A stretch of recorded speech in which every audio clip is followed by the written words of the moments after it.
Estamos reunidos después de ver los videos sobre la teología de la liberación de José Grau para hablar o más bien discutir algunos temas que trató precisamente José Grau en los videos. Vamos a hacer una ronda de preguntas y respuestas, así podemos todos participar. Si nos queda alguna duda podemos resolverla y sobre todo pues podemos enriquecer el tema que vemos. Entonces pues si les parece bien, comencemos. Muchas gracias nuevamente por haber atendido a este foro y por darnos el tiempo de este conversatorio corto pero sustancioso. Entonces, no sé, ¿alguien quiere comenzar con alguna pregunta, alguna duda? Sí, digamos, en su opinión, ¿qué es la teología? La teología de la liberación es una teología desarrollada en Latinoamérica que realmente se basa en atacar un problema que nosotros tenemos que puede que no haya en otras partes del mundo, y es el problema de la desigualdad social, el problema de la pobreza. Entonces la teología de la liberación hace un esfuerzo por responder a esa necesidad. O sea, la gente está sufriendo porque es pobre en Latinoamérica, porque hay desigualdades sociales. La teología de la liberación trata de dar una respuesta. ¿Y cómo trata de darla? Trata de darla asumiendo una ideología marxista.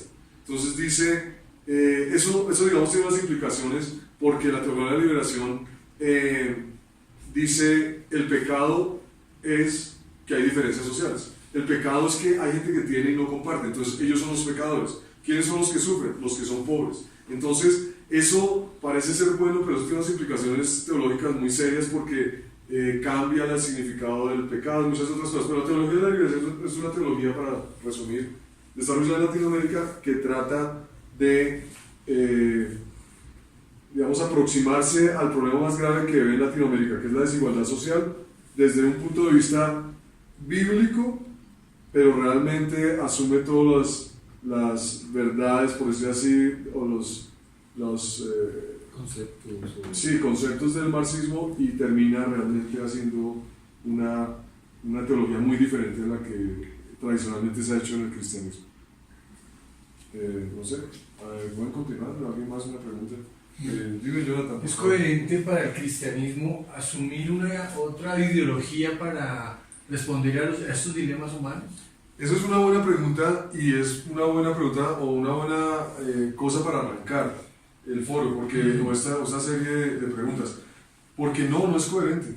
La razón es que el cristianismo es hablándolo desde el punto de vista ideológico, es una ideología absolutamente absoluta y exclusivista.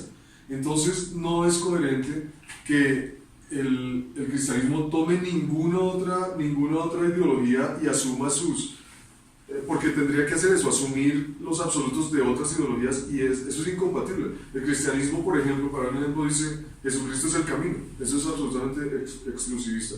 El cristianismo dice el pecado es la rebelión de Dios contra el hombre y la violación a sus leyes. Y eso es exclusivista, eso es así, es absoluto. Entonces, si llega a tomar o trata de tomar otra ideología, entonces lo que tiene que hacer es rendir sus principios absolutos para tomar otros absolutos. Entonces es incoherente, absolutamente incoherente. Sí. ¿Por qué la teología de la liberación puede adoptar el marxismo? Es una buena pregunta, porque acabamos de decir que es incoherente, pero lo hace. La teología de la liberación, digamos, es incoherente que tome otra ideología, pero lo hace, toma el marxismo. Entonces, ¿por qué razón? Pero me gustaría de pronto ir a alguien más que quiera, no sé, darle respuesta a esa pregunta. ¿Alguien? Bueno, está bien, yo mismo la verdad. Entonces, por el momento,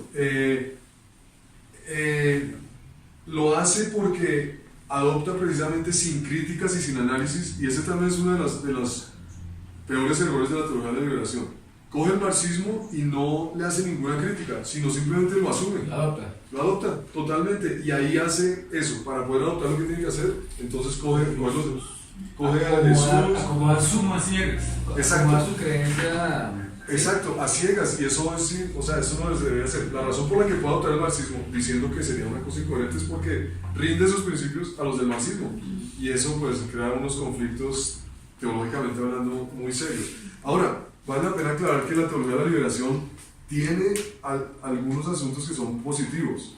y ética, de pronto podríamos al final o en alguno de los momentos de esta charla verlos. No es que todo sea malo, tiene algo positivo, pero desgraciadamente por asumir sin análisis y sin crítica el marxismo, pues tiene muchos problemas, digamos, teóricamente hablando. Bueno, pero queremos escuchar a alguien más. Sí, yo quiero preguntar una cosa, ¿por qué hay varias teologías de la liberación? Si alguien lo puede decir. ¿Me puedo hacer? Gracias, Carolina. Gracias. Por favor. Pues lo que pasa es que han desarrollado en cuanto a ese pensamiento varias como teorías al respecto, y por eso pues la idea principal se ha derivado a otras. ¿Sí? O sea, ha habido una detrás de otra. Sí, y ya hay como muchas teorías, entonces por eso pues pienso yo que se ha modificado la idea. Se ha cambiado, se ha modificado con el tiempo. Y mira que eso pasa con todos los desarrollos teológicos. Tienes toda la razón, Eira, en lo que te está respondiendo. Gracias por la pregunta también, Carolina.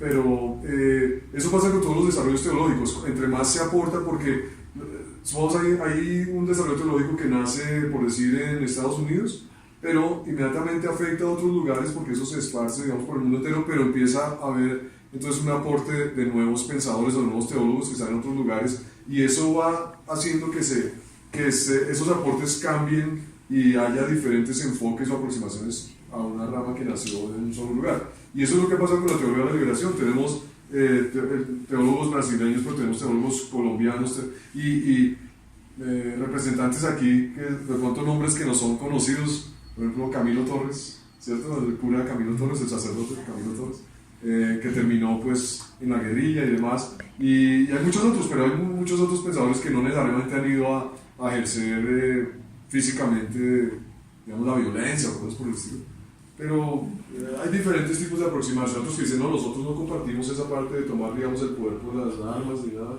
pero otros que sí. Entonces diferentes aproximaciones. Muchas gracias. Yo tengo unos enredos allí. ¿En tu opinión existen teologías de derecha? Sí, o sea, yo tengo la respuesta. ¿Alguien quiere, antes de opinar, alguien quiere decir algo al respecto? Jonathan, por favor. Bueno, efectivamente lo que es la teología de la liberación tiene unos componentes de izquierda, de ideologías de izquierda.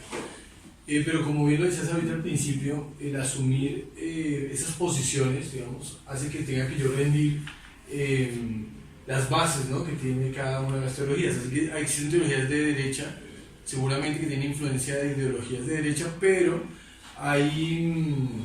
el cristianismo como tal no se puede establecer que sea de izquierda o derecha o que tenga esta influencia, porque al asumir que tiene la influencia cede a sus principios para poder asumir los principios de esas ideologías. Sí. Entonces, en términos general, el cristianismo no, pero sí existen teologías que puedan tener influencia de derecha. Exacto, el cristianismo no debía asumir ninguna ideología. Tienes toda la razón, Jonathan.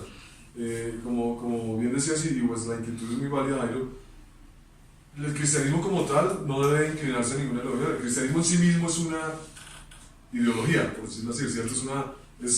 Por supuesto que es una experiencia de fe y demás, pero aunque abiertamente no se diga, debe haber teologías de derecha. Muy bien, como tú ya lo dices, así es. Porque es que desgraciadamente el ser humano, especialmente cuando se mete en asuntos políticos, pues para algún lado coge, o sea, tiene que irse para la derecha, tiene que irse para la izquierda. Por eso es tan bueno que la iglesia, en mi opinión, pues no esté metida en asuntos de política, ¿cierto? Porque la iglesia es para predicarlo.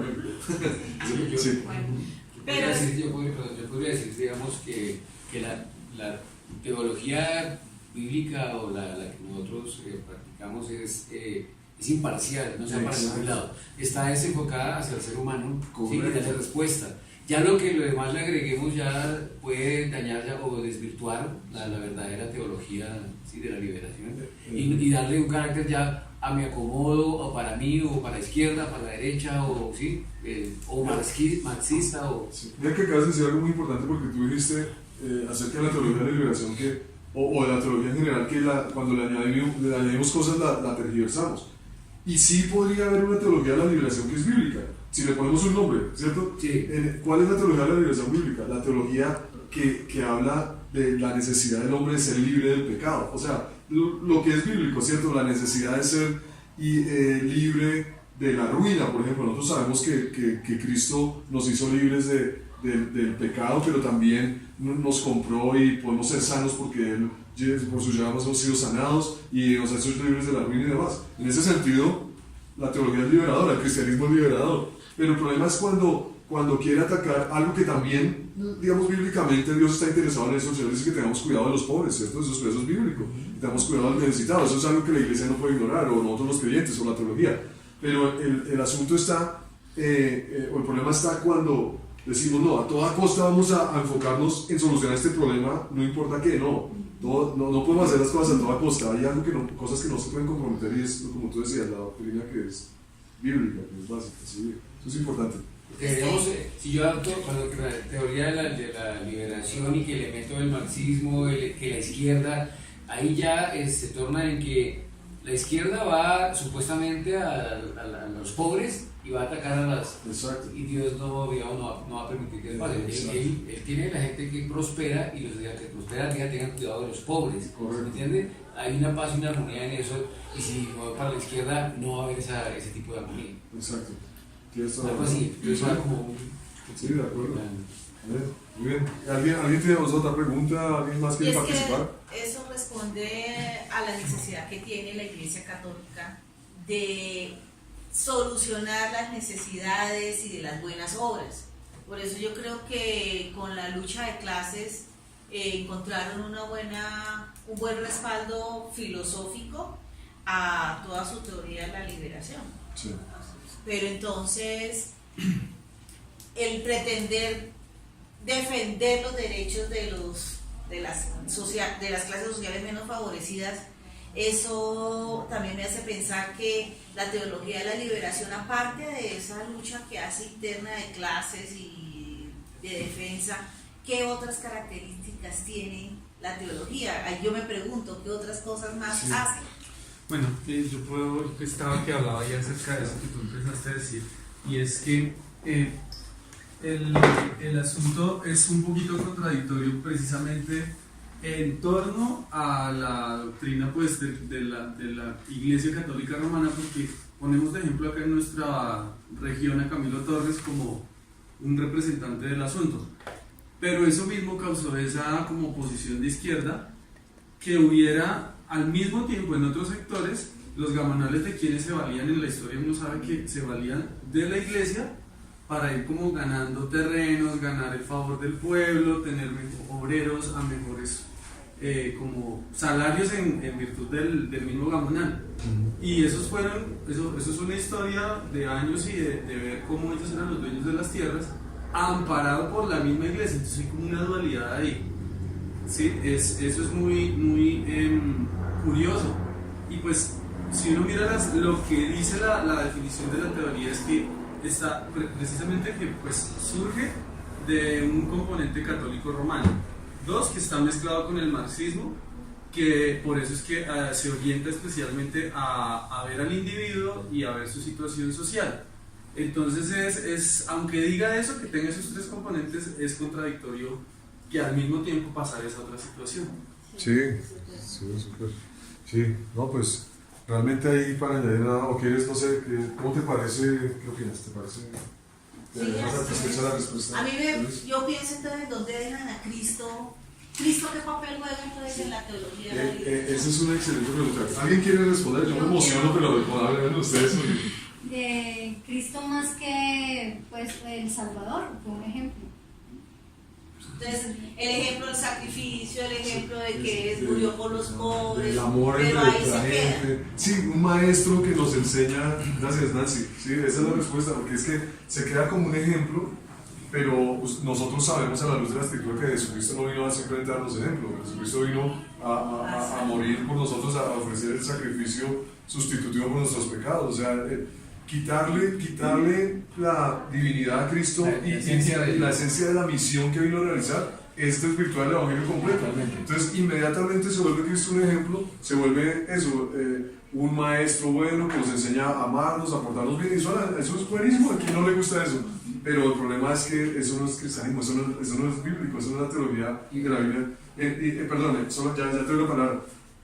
Y el problema es que es que inmediatamente, como la naturaleza de Cristo se desvirtúa como Dios y como Salvador, entonces ¿de qué viene a salvarnos? Viene a salvarnos de la opresión social. Simplemente a enseñarnos cómo se salva la opresión social. Y cómo, entonces por eso es que el que tiene es malo, es impío, es pecador. El que no tiene, o sea, el que está desposeído es el Hijo de Dios, digamos. Y incluso se llega a avalar la violencia. Por eso es que el cura Pérez también, que no habíamos mencionado, Camilo Torres y tantas personas terminaron ellos pensando que estaban haciendo lo correcto. No, es que esta es la manera como Dios quiere, pero eso es totalmente apartado de la fe. Donde cayó Camilo, nació una cruz, no de madera, sino de luz. Eso lo cantamos en la universidad. Mira, pero tenemos una exponente de la teología aquí en la universidad, daba piedra y todo. Sí, pero no, es que yo pienso también ahí con esa respuesta, es que se abre un abanico de desvirtuar, de quitarle la virtud a Cristo, la virtud salvadora, y entonces es donde se fortalece toda una postura ecuménica de recibir todo y que todo es bien, y entonces lo ecuménico se fortalece por causa de la teología de la liberación. Y entonces, claro, muchas personas piensan todo es posible, todo es viable, es el mejor profeta, él fue el mejor ejemplo, ¡ay, qué buen maestro! Pero le quitan la virtud redentora de Cristo. El centro del cristianismo, que es la deidad de Cristo y lo que Dios hace. Por ejemplo, yo estudié en colegios católicos y los curas pues nos daban clase, ¿sí? Y la clase la cambiaban por darnos acerca de todo el sistema, que los capitalistas no sé qué, y entonces la clase obrera, y hay que trabajar por la clase obrera, ¿sí? Pero también, por ejemplo, el catolicismo se va por las obras, ¿sí? Y digamos, realmente la teología como tal, usted dijo, es la salvación, vino Cristo a morir por nosotros, pero se quedaron en solamente hacer obras, que hay que bendecir a los pobres, que ayudarlos, que la limosna, y se quedan en esas cosas, cuando lo más importante es la liberación que vino a traer Jesús de nuestras vidas, y eso trae liberación para todo. Exacto. Hasta para una sociedad. No tenemos que fijarnos en las buenas obras solamente, sino que aplicar a Jesús en un lugar, ya eso trae liberación para todo. Sí. Entonces, en esa, hablando de todo eso y de los pobres y la teología, la liberación, pobrecitos, pues tiene mucho que ver con América Latina. Entonces ahí la pregunta sería, entonces, ¿por qué la teología se da en América Latina y no en Europa? Sí, yo creo que eso sí nace de una evidente diferencia de la miseria que hay en América Latina, ¿sí? Y esa opresión que hay del sistema capitalista. Y en Europa pues no existe tanta necesidad y tienen una evidente parte económica bien fundamentada, y por eso es que ellos... Sí, claro, no hay esa diferencia, o sea, realmente en Europa no hay lo que pasa aquí. Ahora entiende uno mejor por qué en los países de Latinoamérica, por qué nace y surge acá. Los sacerdotes que me enseñaban a mí, y eran en bachillerato, tomaban era América Latina, no traían no, era América Latina. Somos de esa generación. Sí, claro, imagínate, porque es que como digo, es que en Europa pues todo el mundo tiene todo, entonces. Sí, no. Entonces aquí donde están esas diferencias. No, y es evidente que eso es un problema, o sea, que nosotros tenemos en Latinoamérica, o sea, sería muy ciego decir que no existe el problema, pero no existe. Colombia, por ejemplo, desgraciadamente es como el cuarto país más desigual del mundo, es los que saben.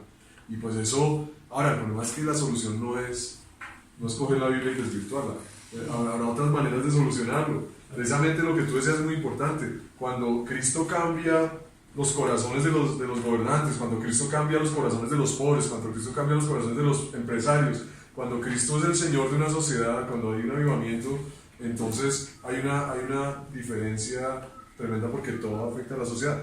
Pero bueno, no, sigamos. ¿Alguien más tiene alguna pregunta? No, tengo una duda. Entonces, ¿uno se puede ser marxista y ser cristiano? No hay forma. O sea, ¿cómo así? Son opuestos completamente. Sí. Porque el marxismo es dogmático absolutamente y el cristianismo pues también, sí, pero van en contravía. O sea, el marxismo es completamente, o sea, una de sus estandartes es justamente el ateísmo, y totalmente en contra del cristianismo. Por lo tanto, un cristiano verdadero no puede ser marxista, es así de sencillo. Y yo diría que las dos, tanto cristianismo como marxismo, son sistemas de creencias, si lo podemos llamar así, completamente excluyentes. O sea, no hay forma de mezclar o... Sí, eso es un híbrido que no se puede hacer, es como el agua y el aceite, trata de fundir, no se puede unir. Van para lados diferentes, por lo tanto en ningún punto se pueden unir ni mezclar nada. Correcto. Si se unen uno de los dos tendrá que ceder a los principios del otro. Pues tiene que ser completamente, porque son completamente opuestos, Sí. no hay forma de... Okay, sí, tienes toda la razón. Bueno, yo sé que todos tienen preguntas, que todos quieren participar, que estamos... Yo empiezo a hablar aquí, me emociono y todo, pero pues muchas gracias por el tiempo, gracias por haber participado del foro, todas sus opiniones muy valiosas y pues muchas gracias profesor Racines por darnos el espacio y la oportunidad realmente de discutir estos temas, de aprender, de enriquecernos con todo esto. Dios lo bendiga y a ustedes también, Dios los bendiga. Gracias.